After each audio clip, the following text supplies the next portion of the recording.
भाजपा प्रदेश महामंत्री आदित्य कोठारी जी हमारे साथ मौजूद हैं। कोठारी जी, जिस तरह से संविधान बचाने की कांग्रेस बात करती है, आखिर क्या लग रहा है, क्यों उनको ये चीजें करनी पड़ रही हैं? देखिए, कांग्रेस अगर संविधान बचाने की बात करती है तो इससे हास्यास्पद बात, इससे शर्मनाक बात कुछ नहीं हो सकती है।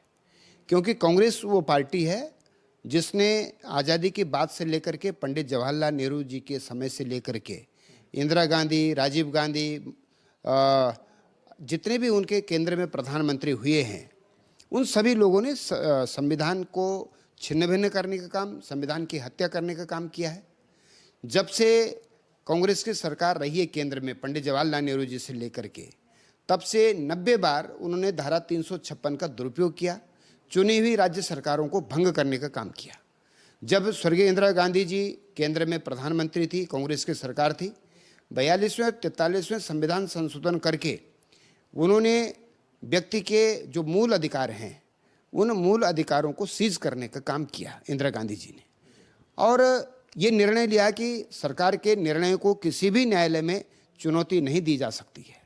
और लाखों बेरोजगार लोगों को जेल में ठूंसने का काम, सामाजिक कार्यकर्ता थे, राजनीतिक कार्यकर्ता थे, लाखों लोगों को जेल में इमरजेंसी देश में लगा करके जेल में ठूंसने का काम किया है।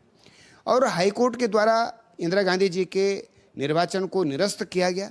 उन्होंने हाईकोर्ट के निर्णय को मानने से इनकार कर दिया और देश में आपातकाल लगा दिया, संविधान की मूल भावनाओं से खिलवाड़ करते हुए। जब देश में प्रधानमंत्री राजीव गांधी जी थे, सुप्रीम कोर्ट ने एक फैसला दिया कि शाहबानो को उसके पति के द्वारा जब छोड़ा गया था तो उसको गुजारा भत्ता देने के लिए सुप्रीम कोर्ट का निर्णय आया था। राजीव गांधी जी ने सुप्रीम कोर्ट के निर्णय को बदलने के लिए संसद में विधेयक लाए और सुप्रीम कोर्ट के निर्णय को बदल दिया। 1995 में जब नरसिम्हा राव जी प्रधानमंत्री थे, उन्होंने मुस्लिम तुष्टीकरण के तहत वक्फ बोर्ड को इतने असीमित अधिकार दे दिए कि उन्होंने आम जनता की संपत्ति पर कब्जा करने का काम किया। 2013 में भी संविधान की धज्जियां उड़ाते हुए वक्फ बोर्ड को इतने असीमित अधिकार दे दिए कि वक्फ बोर्ड को ये अधिकार दे दिया कि वक्फ बोर्ड किसी की संपत्ति पर भी अगर कब्जा करेगा तो जिसकी ज़मीन पर कब्जा होगा वह केवल और केवल वक्फ बोर्ड के प्राधिकरण के पास ही अपील कर सकता है, देश के किसी भी न्यायालय में वो अपील नहीं कर सकता है।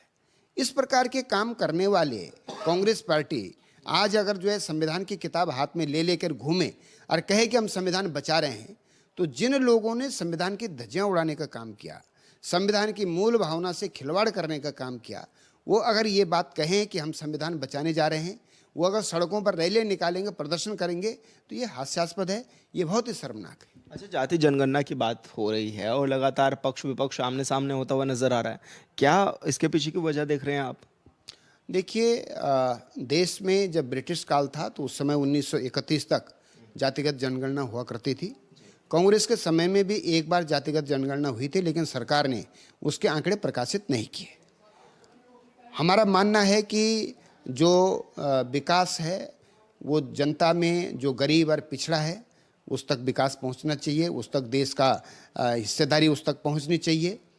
भारतीय जनसंघ के संस्थापक पंडित दीनदयाल उपाध्याय जी ने भी कहा है कि अंत्योदय की उन्होंने बात कही थी कि जो समाज के अंतिम पायदान में खड़ा है उसको जो है विकास का अवसर मिलना चाहिए, उसको देश के विकास में भागीदारी उसकी मिलनी चाहिए। और आज प्रधानमंत्री आदरणीय नरेंद्र मोदी जी पंडित दीनदयाल उपाध्याय के सिद्धांतों पर आगे चल रहे हैं। आज ये आवश्यकता महसूस हुई कि चाहे रोजगार हो, चाहे राजनीतिक भागीदारी हो, चाहे सामाजिक भागीदारी हो, चंद लोगों के हाथों में है। और अगर हम केवल मुस्लिम समाज की बात करें तो मुस्लिम समाज भी केवल 15% मुस्लिम समाज राजनीतिक क्षेत्र में, सामाजिक क्षेत्र में, नौकरी पेशा में वो कब्जा किए हुए हैं। 85% जो पसमानदा समाज है, बोहरा समाज है आदि, जो उनकी पिछड़ी जातियां हैं, उन पिछड़ी जातियों को विकास में हिस्सेदारी नहीं हो रही, वो अभी भी पिछड़े हैं, वो अभी भी अशिक्षित हैं। तो मोदी जी ने इसकी आवश्यकता महसूस की, हमारी केंद्र सरकार ने इसकी आवश्यकता महसूस की कि मुस्लिम समाज में भी जातियों के अनुसार जनगणना होनी चाहिए। कितने लोग जो है बोहरा समाज के हैं, कितनी उपजातियों के लोग हैं, कितने पसमानदा हैं, उनकी कितनी उपजातियां हैं, तो उनमें भी जातिगत हिसाब से उनकी जनगणना की जाए और ये पता किया जाए कि कितने लोगों को इसका विकास का हिस्सा मिल रहा है, देश के जो भी संसाधन हैं उन पे कितने लोग जो है उसका लाभ ले पा रहे हैं। और गैर मुस्लिम समाज, चाहे ईसाई हों, चाहे हिंदू हों, चाहे विभिन्न वर्ग के हैं, उनकी जातियों की संख्या पता चले तो उनके हिसाब से वो लोग कितना जो है अभी तक उन्होंने विकास किया है, कितना वो आगे बढ़ पाए हैं। इसलिए आवश्यकता महसूस की गई वर्तमान समय में, और उसके बाद प्रधानमंत्री जी ने, हमारी केंद्र सरकार ने जातिगत जनगणना करने का ये निर्णय लिया है। और 2021 में जब जनगणना होनी थी तो कोरोना के कारण से वो जनगणना नहीं हो पाई। अब 2026 में जनगणना प्रस्तावित है और उसके आधार पर बहुत सारे काम होने हैं। तो जनगणना प्रारंभ होने से पूर्व केंद्र सरकार का ये निर्णय लेना कि जातिगत आधार पर हम जनगणना करवाएंगे, तो ये एक स्वागत योग्य कदम है, देश की आवश्यकता के अनुरूप है, देश का और परिस्थिति के अनुसार है। अच्छा, जिस तरह से कश्मीर पहलगाम में जो आतंकी घटना हुई उसके बाद कितना एक्टिव आपकी सरकार भी है, किस तरह से अब मुंह तोड़ जवाब देने की कोशिश की जा रही है पाकिस्तान को भी? निश्चित रूप से जो पहलगाम में जो घटना हुई है अत्यंत निंदनीय है, और जो आतंकवादियों को प्रशिक्षण देने का काम पाकिस्तान कर रहा है, पाकिस्तान की सेना जो आतंकवादियों का प्रशिक्षण के काम में लगी हुई कई दशकों से, हमारी सरकार, मोदी जी, अमित शाह जी उनको सबक सिखाने का संकल्प ले चुके हैं। पूरी तैयारियां इसकी चल रही हैं और मुझे पूरा विश्वास है और पूरे देश की जनता को विश्वास है कि मोदी जी निश्चित रूप से आतंकवादियों के जो आका हैं, आतंकवादियों को जो प्रशिक्षण करता हैं, आतंकवादियों को जो सहायता प्रदान करने वाले लोग हैं, उन लोगों को निश्चित रूप से सबक सिखाएंगे, उनको नेस्त नाबूद करेंगे। और ये हमारी बहुत बड़ी सफलता है, हमारी विदेश नीति की सफलता है कि विश्व के सभी देश इस आतंकवाद की लड़ाई में भारत के साथ में हैं। और मुझे लगता है कि इससे पहले भी जब इस प्रकार की घटनाएं हुई तो मोदी जी ने उनको मुंहतोड़ जवाब दिया है, लेकिन इस बार मुझे ऐसा लग रहा है कि बड़ी कार्रवाई होगी, और ऐसी कार्रवाई होगी कि जिसको देख करके, जिसको सुन करके जो आतंकवाद को पनाह देने वाले लोग हैं उनकी रूह कांपेगी, और वो एक प्रकार से उनको ये सबक मिलेगा कि इस प्रकार के जो गलत हरकतें हैं, आतंकवाद को पनाह देने के, आतंकवाद को बढ़ावा देने की, ये हरकतें बंद करनी चाहिए। तो मुझे लगता है कि बड़ी कार्रवाई होगी। वक्फ संशोधन बिल पर भी लगातार घमासान मचता हुआ नजर आ रहा है। देखिए, वक्फ बोर्ड को जो कांग्रेस की सरकारों ने जिस प्रकार से असीमित अधिकार दिए थे, और उन अधिकारों को मिलने के बाद जो चंद मुस्लिम नेता हैं, चंद कांग्रेस के नेता हैं, चंद विपक्षी दलों के नेता हैं, उन्होंने वक्फ बोर्ड की संपत्तियों पर जिस तरह से कब्जा किया, मेरी जानकारी मिली है कि 2000 एकड़ जमीन पर कांग्रेस के राष्ट्रीय अध्यक्ष खड़गे जी का कब्जा है। समाजवादी पार्टी के नेताओं के पास वक्फ बोर्ड की बहुत बड़ी बड़ी संपत्तियां हैं। नैनीताल जिले के रामगढ़ में 200 बीघा जमीन पर अकबर अहमद डंपी का बरसों से कब्जा है। जो लीज वक्फ बोर्ड ने उनको दी थी वो लीज भी खत्म हो चुकी है। तो 1 रुपये 5 रुपये की वार्षिक लीज पर लंबे समय के लिए जो है लीज पर देना, ये केवल उन संपत्तियों का दुरुपयोग करना है। और जो लाखों संपत्तियां वक्फ बोर्ड की हैं उस पर जो पिछड़े वर्ग का उसको लाभ मिलना चाहिए था, उनके रोज़गार के लिए, उनके वहाँ हॉस्पिटल्स बनते, उनके लिए स्कूल बनते, और उस संपत्ति से जो इनकम होती वो इनकम मुस्लिम समाज के पिछड़े वर्ग के हित में अगर उपयोग होती तो सभी को जो है प्रसन्नता होती। लेकिन वक्फ बोर्ड को जिस तरह से कांग्रेस की सरकार ने असीमित अधिकार दिए 1995 में और 2013 में, उन प्रावधानों को, उस काले कानून को हमारी केंद्र की सरकार ने, भारत की संसद ने ख़त्म करने का काम किया। और अब निश्चित रूप से वक्फ के पास जो लाखों करोड़ की संपत्तियां हैं उसका उपयोग देश के मुस्लिमों के लिए, वहाँ के गरीब तबके के काम आएगा, ऐसा मेरा विश्वास है। लेकिन मदरसों और मज़ारों पर जिस तरह से आप लोग ताबड़तोड़ कार्रवाई कर रहे हैं, ऐसे में कुछ लोग ये कह रहे हैं कि केवल मुसलमान हैं इसलिए कार्रवाई की जा रही है। ऐसा नहीं है। देखिए, जहाँ कोई राइट नहीं बनता है, रिजर्व फॉरेस्ट की ज़मीन पर मज़ारें बनी हुई हैं, रिजर्व फॉरेस्ट की ज़मीन पर जो है कब्जे किए जा रहे हैं।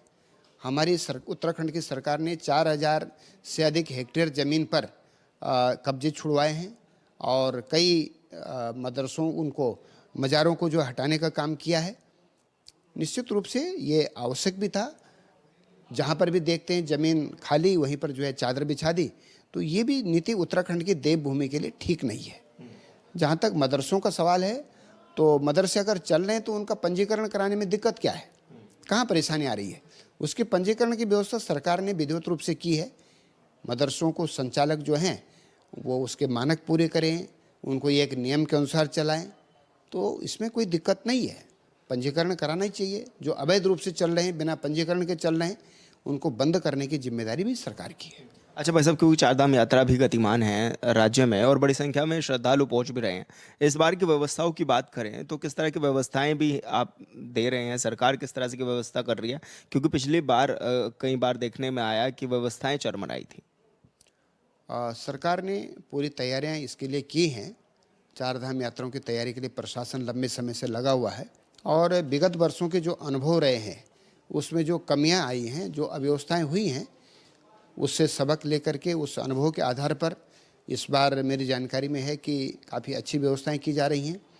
और देश और विदेश से जो तीर्थयात्री आते हैं हमारे चारों धाम में, गंगोत्री, यमुनोत्री, बद्रीनाथ, केदारनाथ की यात्रा पर आते हैं, तो यात्रियों को कोई किसी प्रकार की दिक्कत ना हो, किसी प्रकार की परेशानी ना हो, इसके लिए समुचित व्यवस्था इसके लिए कर दी गई है। और कहीं पर जाम लगने की स्थिति है तो उसके लिए पुलिस प्रशासन की व्यवस्था की गई है। दर्शन के लिए बहुत ज़्यादा भीड़ ना हो, रजिस्ट्रेशन के नाम पर भी जो है कई बार यात्रियों को दिक्कत आती थी, तो उसके लिए काउंटर बढ़ा दिए गए हैं, कर्मचारियों की संख्या बढ़ा दी गई है। तो जितना यथासंभव हो सकता है, क्योंकि देखिए हमारा पर्वतीय क्षेत्र है, छोटे छोटे स्थान हैं, तो यहाँ की तुलना अन्य तीर्थ स्थलों से नहीं हो सकती है। इन तीर्थ स्थलों पर, इन चार धामों में संख्या भी जो है सीमित करनी भी जरूरी है, ताकि अव्यवस्था ना हो सके, धक्का मुक्की ना हो सके, कोई अप्रिय घटना ना हो सके। इन सभी बातों को सम्यक रूप से विचार करते हुए सरकार चारधाम यात्राओं की व्यवस्था में लगी हुई है। अच्छा भाई साहब, कनेक्टिविटी क्षेत्र में किस तरह से कार्य किए जा रहे हैं? जैसे कि कर्णप्रयाग रेल लाइन परियोजना आप लेकर के आए, केंद्र से रोपवे सिस्टम भी दिया गया, तो क्या माने कब तक ये पूर्ण भी हो जाएंगे और कब इनका फ़ायदा जो है वो आमजन को मिल सकेगा? निश्चित रूप से कनेक्टिविटी बढ़ी है और लंबे समय से उत्तराखंड की जनता एक सपना देखती थी कि ट्रेन पहाड़ों में चढ़ेगी, उसको मोदी जी ने साकार किया है। ऋषिकेश से कर्णप्रयाग की रेल लाइन में बहुत तेज़ी से काम चल रहा है। श्रीनगर तक जो टनल्स बनने थे वो टनल्स भी बन करके तैयार हो चुके हैं। केंद्रीय रेल मंत्री उसका भ्रमण कर चुके हैं, मुख्यमंत्री जी भी भ्रमण कर चुके हैं। तो मुझे लगता है कि यथाशीघ्र कर्णप्रयाग तक की रेल लाइन भी पूरी होगी। और जहाँ पर रोपवे का सवाल है, केदारनाथ जी के लिए भी रोपवे लगे, इसके लिए केंद्र सरकार के द्वारा 8,000 करोड़ रुपए की स्वीकृति प्रदान की जा चुकी है। हेमकुंड साहिब के लिए भी रोपवे के लिए धनराशि स्वीकृत की जा चुकी है। तो कनेक्टिविटी सुगम हो और यात्रियों के लिए, आने जाने वाले लोगों के लिए सुविधा हो, इसके लिए जो है फंड की कोई कमी नहीं है। प्रशासनिक मशीनरी भी तेज़ी से उसके लिए काम कर रही है और मुझे लगता है ये सारी सुविधाएं जो है डेवलप होंगी। निकट भविष्य में हमको अत्यधिक सुविधा इससे प्राप्त होगी। धन्यवाद सर। हॉर्नबिल टीवी से बातचीत करने के लिए आदित्य कोठारी जी हमारे साथ थे, जो कि राज्य के तमाम विषयों पर हमारे साथ बातचीत कर रहे थे। हॉर्नबिल टीवी के लिए देहरादून से विशाल गर्ग। बीजेपी प्रदेश उपाध्यक्ष मुकेश कोहली जी हमारे साथ मौजूद हैं। भाई साहब, जिस तरह से कांग्रेस लगातार संविधान बचाओ रैली चला भी रही है, किस रूप में आप लोग उसको देख भी रहे हैं और क्या कहेंगे? देखिए, कांग्रेस ने संविधान बचाओ जो रैली कर रही है, मैं नहीं समझता इसका कोई औचित्य है। हमारे देश में संविधान पर किसी प्रकार का कोई खतरा नहीं है, बल्कि मगर मैं ये कहूँ कि जब भारत में कांग्रेस की सरकार थी, तब 90 बार कांग्रेस के सरकारों ने संविधान को बदलने का काम किया, सरकारों को गिराने का काम किया, संविधान में बहुत सी छेड़खानी किए हैं। और इन 11 सालों में, जब से आदरणीय देश के यशस्वी और लोकप्रिय प्रधानमंत्री आदरणीय मोदी जी बने हैं, संविधान में किसी भी प्रकार की कोई भी छेड़छाड़ नहीं हुई है। कांग्रेस ने जो हमारे दलित समाज के लोग हैं, जो पिछड़े समाज के लोग हैं, जो पिछड़े वर्ग के लोग हैं, उनको भ्रमित करने का एक बहुत बड़ा षड्यंत्र किया है। तो मैं ये समझता हूँ कि लोग इस बात को समझ चुके हैं, तो उनके रैली से किसी भी प्रकार का कोई प्रभाव दलित समाज पर या जिनको लगता है कि संविधान से छेड़छाड़ होगी, उन लोगों पर नहीं पड़ने वाला है, क्योंकि वो ये अच्छी तरीके से समझ चुके हैं कि कांग्रेस एक बड़े प्रोपेगेंडा के साथ ये काम कर रही है। अच्छा, जाति जनगणना को लेकर भी अब लगातार सवाल खड़े हो रहे हैं, दोनों ही दल आमने सामने नजर आ रहे हैं, उसको लेकर के आप क्या मानते हैं? देखिए, भारतीय जनता पार्टी और देश के यशस्वी और लोकप्रिय प्रधानमंत्री आदरणीय नरेंद्र मोदी जी ने कभी ये नहीं कहा कि हम जाति जनगणना के विरोध में हैं। हमने हमेशा ये कहा कि जब समय आएगा, जनगणना होगी और समय आएगा तो इसका उचित ध्यान रखा जाएगा। और आप देख रहे हैं कि इसमें अब केंद्र सरकार आदरणीय मोदी जी ने कहा है कि जब भी जनगणना होगी उसमें जाति जनगणना को भी महत्वपूर्ण स्थान दिया जाएगा, उसमें जाति की जनगणना होगी। और इसमें कोई गलत बात भी नहीं है। इससे बहुत से चीज़ों का पता लगता है कि कितना समाज में किस जाति के लोग हैं, उनको क्या प्रतिनिधित्व मिल रहा है, उनकी शैक्षिक योग्यता, सामाजिक योग्यता, समाज में उनका स्तर किस प्रकार से है, ये तो देश को पता ही होना चाहिए। अगर देश के सर्वांगीण विकास की हम बात करते हैं, आदरणीय मोदी जी ने कहा है सबका साथ, सबका विकास, सबका प्रयास और सबका विश्वास, तो हम उसी नीति पे काम कर रहे हैं। अच्छा, पहलगाम में जिस तरह से आतंकियों ने हमारे लोगों को मारा, किस रूप में आप अब लोग काम भी कर रहे हैं, क्योंकि केंद्र में भी आपकी सरकार है, और किस रूप में आप उसको देखा भी जा रहा है? आगे क्या कुछ ऐसे स्टेप लिए जा रहे हैं कि पाकिस्तान घुटनों के बल आए? देखिए, मैं ये समझता हूँ कि पहलगाम की जो घटना है ये बहुत ही निंदनीय है। और ये एक तरीके से इतनी बड़ी घटना है जिसमें 26 लोग मारे गए हैं। और विषय ये इसमें जो महत्वपूर्ण है वो ये है कि लोगों के धर्म को पूछकर चुन चुन कर मारा गया है। तो निश्चित तौर पर ऐसे जो गलत मानसिकता के लोग हैं और जिन्होंने भी ये कृतज्ञ किया है, चाहे सीमा पार से वो लोग बैठे हुए हैं और उन्होंने इस तरह का कृतज्ञ किया है, इस घटना को अंजाम दिया है, आदरणीय प्रधानमंत्री जी ने कहा है कि हम उनको छोड़ने वाले नहीं हैं। तो निश्चित तौर पर आप देख रहे हैं, जब से ये घटना घटी है, देश के प्रधानमंत्री जी, देश के गृह मंत्री जी, देश के रक्षा मंत्री जी कई दौरों की बैठक कर चुके हैं। पहली बार सेना के तीनों अध्यक्षों को एक साथ मीटिंग में बुलाया गया है। बड़े हाई लेवल की ये मीटिंगें हो चुकी हैं। तो निश्चित तौर पर मैं ये कह सकता हूँ कि आने वाले कुछ दिनों के बाद जो ये बड़ी अमानवीय घटना घटी है पहलगाम में, उसका जवाब भारत सरकार बहुत कुछ दिनों में देने वाली है। अच्छा भाई साहब, क्योंकि आज से चारधाम यात्रा की शुरुआत जिस तरह से हो गई, केदारनाथ धाम के भी कपाट खुल चुके हैं, किस रूप में आप उसको देख भी रहे हैं और क्या कहेंगे, किस तरह की तैयारियां राज्य सरकार की ओर से है चारधाम को लेकर? चारधाम को लेकर हमारे प्रदेश के यशस्वी मुख्यमंत्री आदरणीय पुष्कर सिंह धामी जी ने सारी व्यवस्थाएं चौक चाबंद की हैं, अच्छी की हैं। और मैं ये समझता हूं कि पिछली बार से ज़्यादा यात्री इस बार हमारे चारों धामों में आने वाले हैं।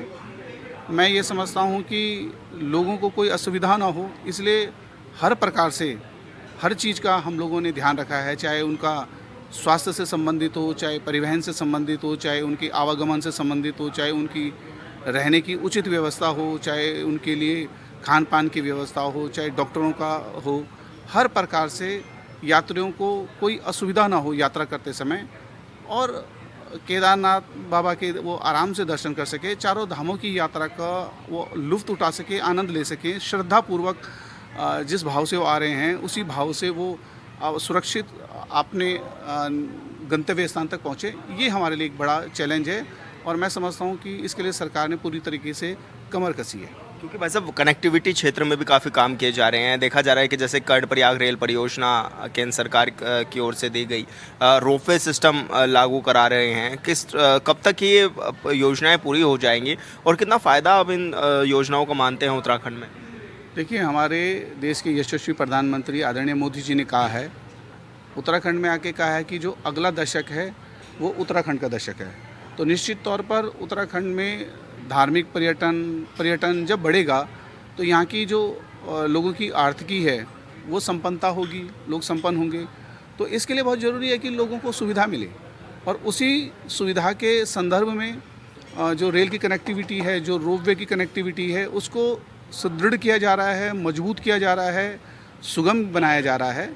तो निश्चित तौर पर जो ये मान के हम लोग चल रहे हैं कि जो रेल की कनेक्टिविटी है ये लगभग 2-1 सालों में